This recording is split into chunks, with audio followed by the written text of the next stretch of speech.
Question number 17। देखो कैसे करेंगे इस क्वेश्चन को। सबसे पहले इस क्वेश्चन को आप ध्यान से पढ़ो क्या कह रहा है। मैदान पर एक बिंदु से एक हवाई जहाज का उन्नयन कोण कितना है, 60 डिग्री है, तथा 30 सेकंड उड़ने के बाद अगर हमारा वायुयान है तो 30 सेकंड हम उड़ेंगे, अगर हमारी कोई रेलगाड़ी है या बैलगाड़ी है कुछ भी है तो 30 सेकंड हम चलेंगे, ठीक है। 30 सेकंड के बाद उन्नयन कोण कितना हो जाता है, 30 डिग्री में परिवर्तित हो जाता है। यदि हवाई जहाज 4500 मीटर की ऊंचाई पर उड़ रहा है तो हवाई जहाज की गति क्या होगी। गति किसमें पूछी है, मीटर पर सेकंड में क्या है। तो देखो कैसे करेंगे इस क्वेश्चन को, ध्यान से देखो। मैदान पर एक क्या है, बिंदु है, ये बिंदु मान लिया अपने मैदान पर, और इस मैदान पर इस बिंदु से देखना ध्यान से, ये कोई हेलीकॉप्टर यहां पर उड़ रहा है, ठीक है। ये कोई हेलीकॉप्टर यहां पर क्या हो रहा है, उड़ रहा है इस पॉइंट पर। तो इसका जो हेलीकॉप्टर उड़ रहा है इसका अवनमन कोण कितना है बताओ, कितना डिग्री है, 60 डिग्री है। क्लियर यहां तक। आगे देखो, अब ये वायुयान क्या है, 30 सेकंड उड़ने के बाद, 30 सेकंड उड़ रहा है, मतलब ये होगा 30 सेकंड उड़ रहा है। 30 सेकंड का मतलब इस पॉइंट से, ये ए पॉइंट है, ये बी पॉइंट है, 30 सेकंड उड़ेगा तो मतलब इसको हम यहां मान सकते हैं कि यहां उड़ रहा है। अब 30 सेकंड उड़ने के बाद कौन उन्नयन कोण किसमें परिवर्तित हो रहा है, 30 डिग्री में। यानी यहां से देखना उन्नयन कोण क्या होता है बताओ। अब हेलीकॉप्टर यहीं पर है इस पॉइंट पर, अब ये कोण कितना डिग्री हो गया, 30 डिग्री। क्लियर। यदि हवाई जहाज यहां पर, हवाई जहाज 4500 मीटर की ऊंचाई पर उड़ रहा है, कहां उड़ रहा है, 4500 मीटर की हाइट पर उड़ रहा है, यानी ये 4500 मीटर हो गई। ये इसकी ऊंचाई कितनी हो गई, 4500 मीटर हो गई। क्लियर है ना यहां तक। आगे देखो, तो हवाई जहाज की गति मीटर पर सेकंड में क्या होगी। आपको ये दूरी निकालनी है यहां से यहां तक। अगर ये दूरी निकल जाएगी, यानी ये डिस्टेंस अगर निकल जाएगी तो क्या हो जाएगा, अगर ये दूरी निकल जाएगी ना यहां से यहां तक, ध्यान से सुनना आप 2 मिनट के लिए। अगर ये डिस्टेंस निकल जाए और हमको ये समय दे रखा है तो डिस्टेंस तो अगर ये निकल जाएगी तो दूरी बटा समय होता है ना, चाल का सूत्र, गति का सूत्र। तो दूरी चाहिए मतलब हमें और वो मीटर पर सेकंड में चाहिए। तो कैसे निकालेंगे, ध्यान से सुनो आप एक बार।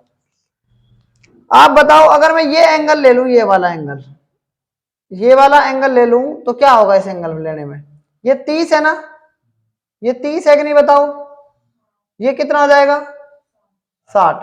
30 के सामने क्या होता है, एक, और एक की वैल्यू क्या है, तो 60 डिग्री का मतलब कितना होता है नीचे, 3√3, तो ये कितनी वैल्यू आ जाएगी, मीटर। इतनी बात क्लियर हो गई कि नहीं होगी बताओ। अब ये आ गई यहां से यहां तक, ध्यान से सुनना आप, ये वाली पूरी आ गई 4500√3। ये एंगल कितना था पहले बताओ, 60 डिग्री, यहां से यहां तक। ये देखो, अब ये कितना डिग्री है, 60 डिग्री। अब ये जब 60 डिग्री है तो 60 डिग्री के सामने क्या होता है, √3। क्लियर है ना, बताओ क्लियर है कि ये 4500 है ना, ये कितनी है, ये भी कितनी होगी, 4500√3 होगी। और इसके सामने क्या होता है बताओ, 30 डिग्री होगा। 60 डिग्री के सामने कितनी है, 4500√3।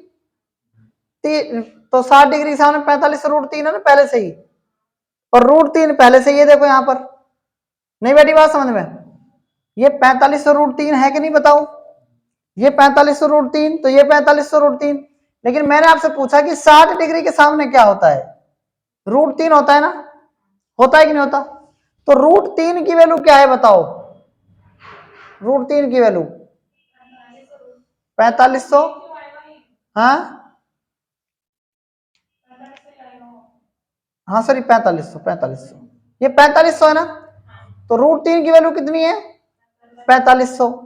तो यहां देखना, √3 की वैल्यू 4500, तो एक की वैल्यू कितनी हो जाएगी, 4500 बटा में √3, और इसका हम परिमेयकरण कर देंगे, √3 से ऊपर भी और नीचे भी, तो ये कितनी आ जाएगी, 1500√3। ये कितनी आ गई यहां से यहां तक, 1500√3। ये पूरी कितनी है, अगर 4500√3 में से 1500√3 चली जाएगी तो ये कितनी बच जाएगी बताओ? 3000√3 आ जाएगी क्या?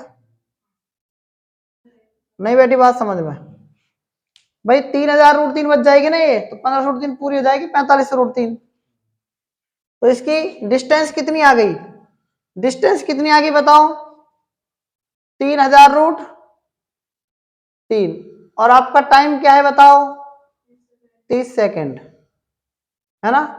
और आपकी स्पीड क्या जाएगी बताओ? डिस्टेंस अपॉन में टाइम कितनी जाएगी? 100√3 मीटर पर सेकेंड। इसकी क्या जाएगी बताओ? स्पीड आ जाएगी।